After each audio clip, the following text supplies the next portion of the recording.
Hello and welcome to the Young Turks Dream Decade. I'm Shireen Bhan.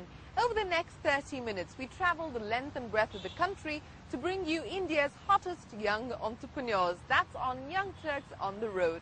On the Young Turks tutorial, we give a young startup to be mentored live on television.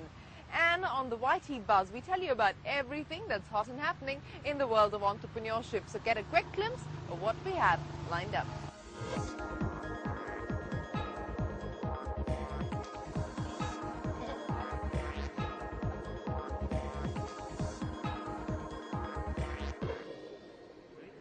Our first guest is Generation Next of the 1,200 crore rupee Samtel Group.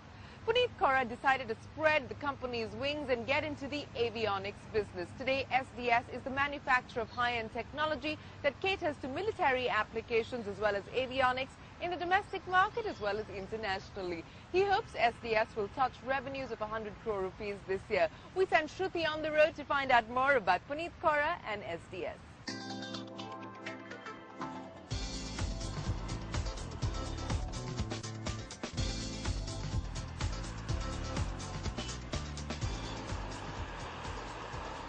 His is the success story of a private sector's entry into the Indian defense manufacturing space. 33-year-old Puneet Kaura is spearheading Samtel Group's defense avionic business, Samtel Display Systems.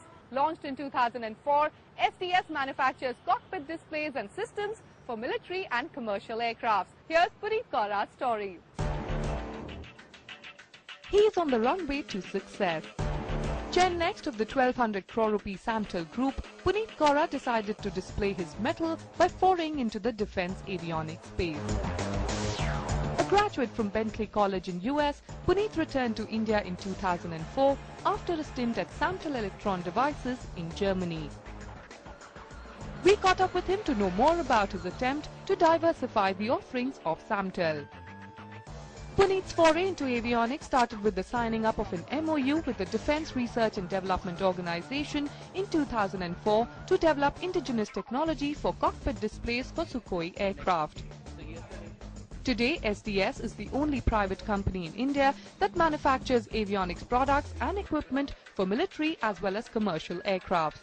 But what fueled Puneet's passion to get into avionics? I went to an air show when I was very young. I saw aircrafts flying. Yeah. And then I saw a display for fighter jets. And when I saw a fighter jet flying over my head, so much of passion came in me. I was just so excited. And I was excited to venture into the group one day or the other. But to venture into a business like this was a dream come true. So what is the product portfolio of the business? We started with manufacturing cockpit displays. We are diversifying beyond cockpit displays into now moving into avionics suites, so that's the next step. We are also looking at products beyond displays, which was our forte, so we are now getting into products like electronic warfare suites or certain other high-end avionic products that are used by both fighter jets and commercial jets to really become a complete avionics company. Alright, so you were pretty much the man behind the Samtel Display Systems and the HAL joint venture which happened in 2006. It's the first public-private partnership in defense avionics.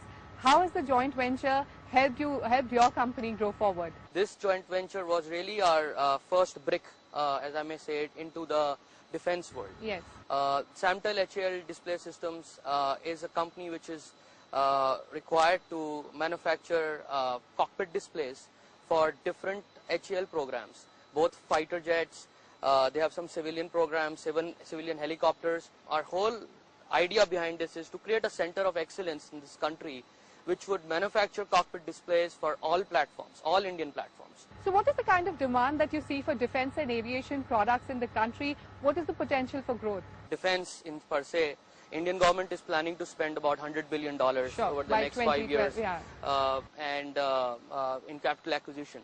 And another major objective for Indian government is to indigenize or self-reliance. Correct. That's where we come in. In some cases, we are partnering with players, world-class players who bring the technology, then localize it. In some cases, we are doing it ourselves, like what we did with the Sukhoi. Yeah. But as we move forward, I think there's a lot of potential and for growth in the coming years. Another defining moment for Samtel Display Systems was when it inked a joint venture with Thales Aerospace in 2008. The sixth largest aerospace and defense company in the world, Thales Aerospace holds a 26% stake in the joint venture. Developing helmet-mounted displays and other avionics systems for fighter aircrafts is what this joint venture focuses on. We are looking at some high-end cockpit displays like helmet-mounted side displays. Sure. We are now venturing into some very high-end sensors that the Indian government is looking for. We are also interested in venturing into full cockpit suites, avionics suites. So when will we see all these products in the market, and what markets are you looking at selling these products in? We are first focused in the Thales joint venture to sell in India. Sure. And then globally exploring the opportunities.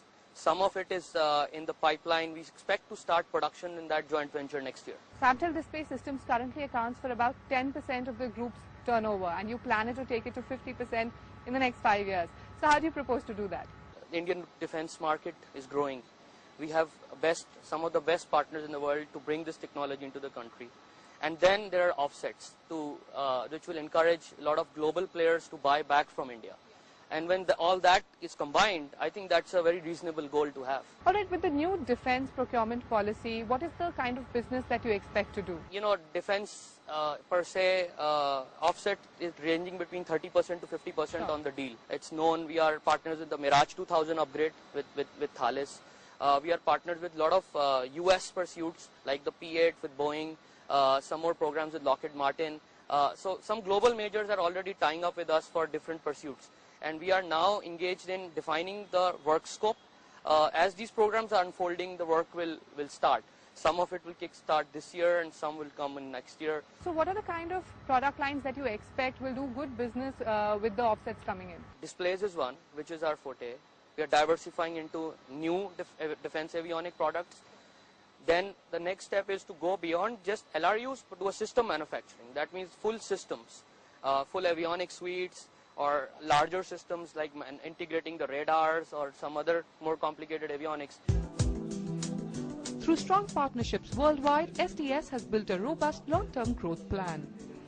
In the pipeline are plans to upgrade displays in Airbus 320, 330 and 340 aircrafts, and with its recent partnership with Saab Avionics, Puneet is also eyeing at manufacturing head-up displays.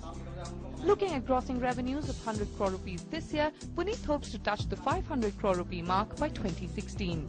So what else is on his radar? We are already diversifying into military and navy products. That's one area that we are looking at. Another area that we are interested in is certain technologies that we are developing in defense can be utilized for commercial usage as well. US and UK are the biggest markets for the aerospace industry, and you already have the market leaders Honeywell and Thales as partners there. Are you looking at foraying into these markets? We are now planning to expand majorly in the US market. US is going to come into India in a big way, and they have some of the best technologies as well. So our idea is to provide some of the technologies we can manufacture here locally, hopefully more competitively than the global majors that are already supplying them in the US market, and supply them to some of the global majors like Lockheed Martin, Boeing, Northrop Grumman, so on and so forth. So what are the challenges that you face while doing business in this particular sector? This industry is different in the sense it needs a lot of patience. The turnover took 5 years to come.